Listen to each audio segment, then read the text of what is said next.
강화된 거리 제한 규정을 피해 축사들의 허가 신청이 한 곳에 몰리면서 인근 마을 주민들이 반발하고 있습니다. 전주 한 사립고의 답안지 조작 사건에 재단 자금 수십억 원을 횡령한 완산학원까지 사학에서 각종 비리와 사건이 끊이질 않고 있습니다. 정부가 공모한 에너지산업 융복합단지로 새만금이 지정되면서 전북의 신재생 에너지 산업 발전에 기대가 모아지고 있습니다. 국회가 이달 안에 특례시 지정을 논의할 예정인 가운데 전북 정치권이 전주시의 특례시 지정을 위한 지원 사격에 나섰습니다. 여러분 안녕하십니까? 군산의 한 마을에 축사 허가 신청이 10건 넘게 집중되면서 마을 주민들이 반발하고 있습니다. 축사 거리 제한 규정을 강화하자 규정을 피해갈 수 있는 곳을 찾다 보니 허가 신청이 한 곳에 몰리고 있는 것입니다. 김진영 기자가 보도합니다.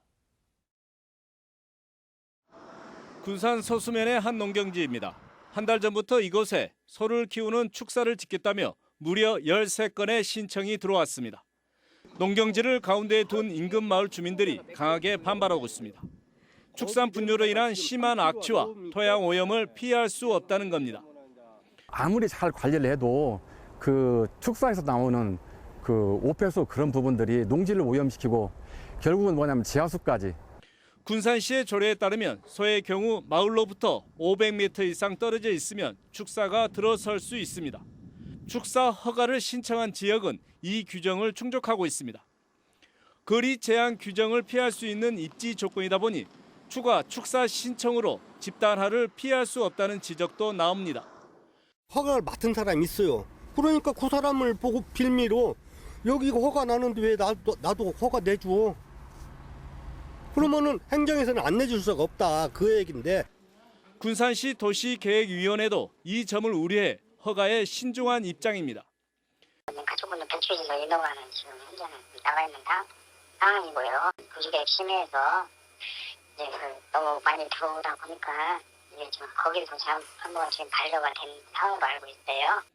환경 피해를 걱정하는 마을 주민과 법적으로 문제가 없다는 축산농가의 입장이 첨예하게 대립하고 있어 갈등이 더욱 깊어질 전망입니다.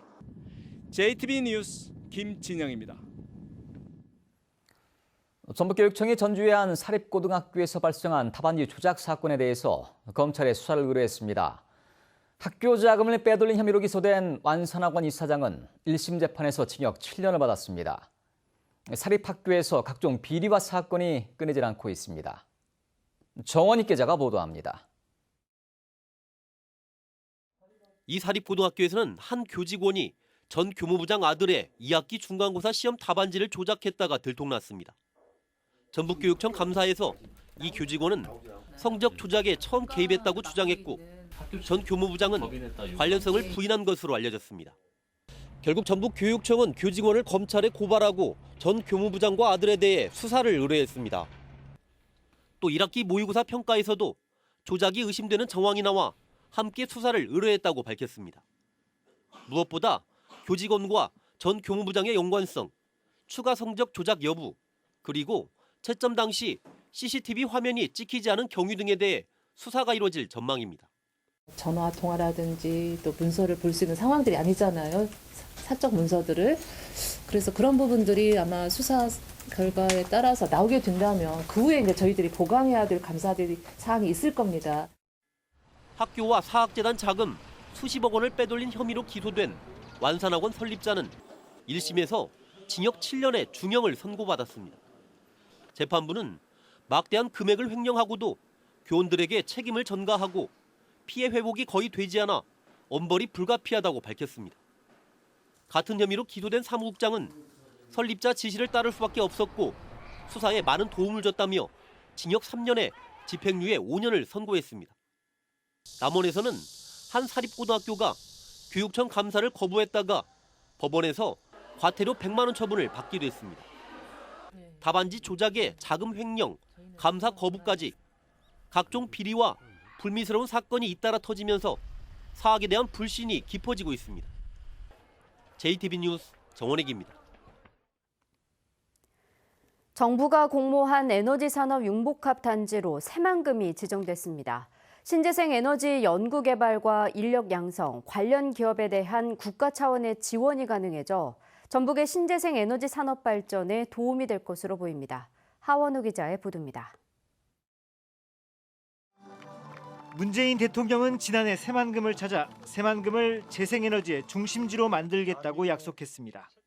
새만금에 새롭게 조성되는 태양광과 풍력발전단지의 관련 제조업체, 연구시설, 실증센터를 설치하여 재생에너지 기술력을 한 차원 더 끌어올리겠습니다.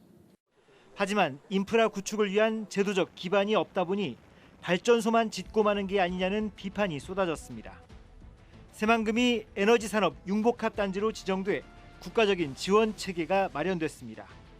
특별법에 따라 수상 태양광, 해상 풍력 등 중점 산업에 대한 지원이 이루어지고 에너지 특화 기업은 세금 감면을, 전문 연구기관은 연구 개발비를 지원받을 수 있게 됐습니다.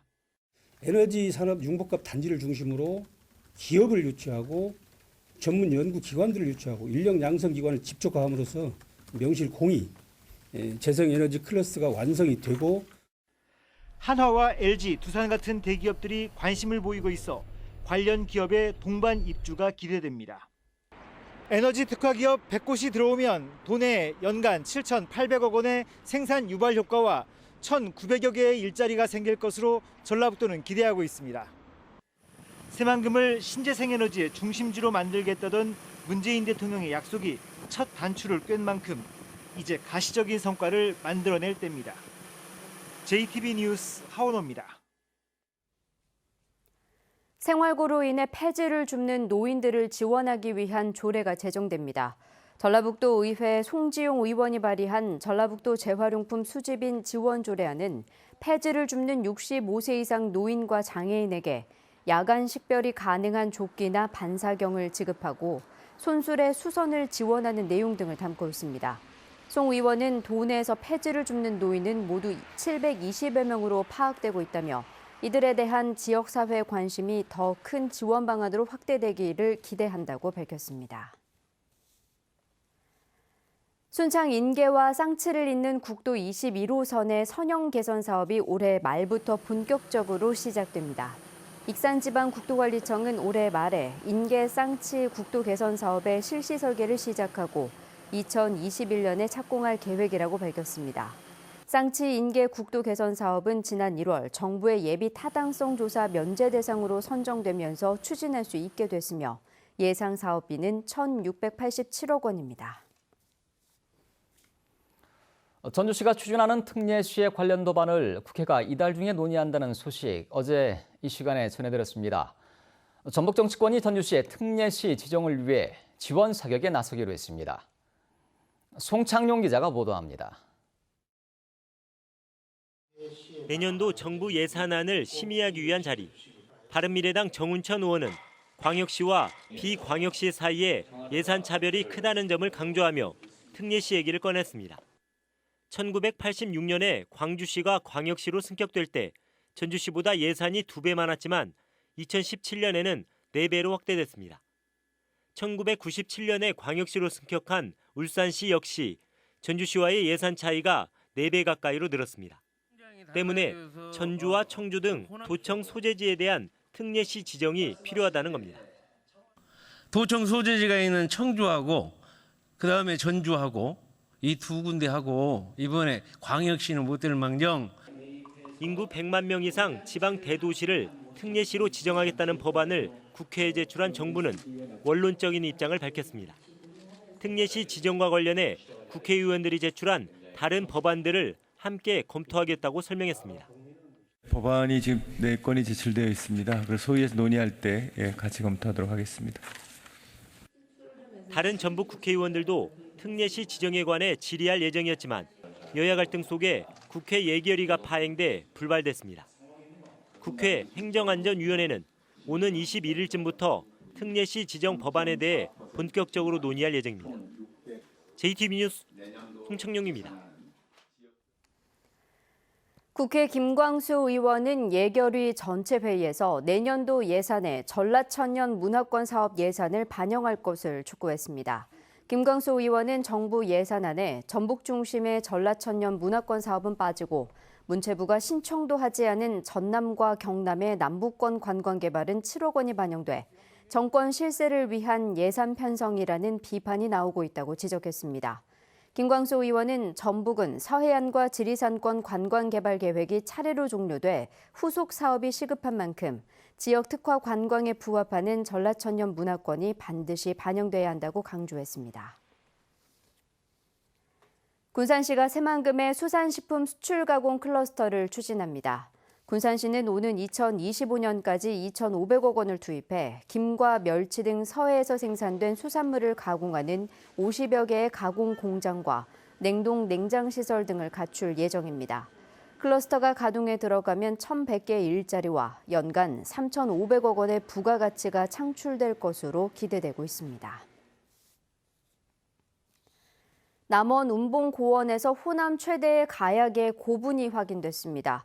국립나주문화재연구소와 국립완주문화재연구소는 남원시 아영면 청계 고분군 발굴조사에서 호남 가약의 고분 가운데 가장 큰 31m 길의 고분과 가약의 토기와 나무빛 등을 찾아냈다고 밝혔습니다.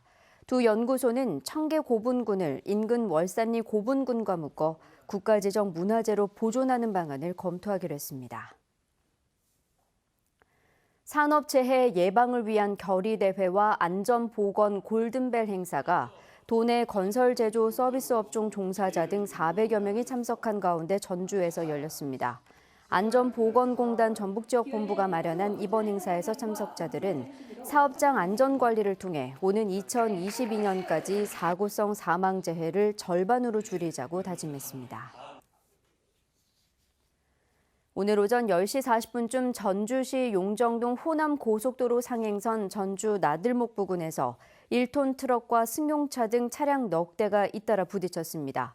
이 사고로 트럭 운전자 60살 A씨가 숨지고 승용차 운전자 48살 B씨 등 5명이 다쳐 병원에서 치료를 받았습니다. 경찰은 정확한 사고 경위를 조사하고 있습니다.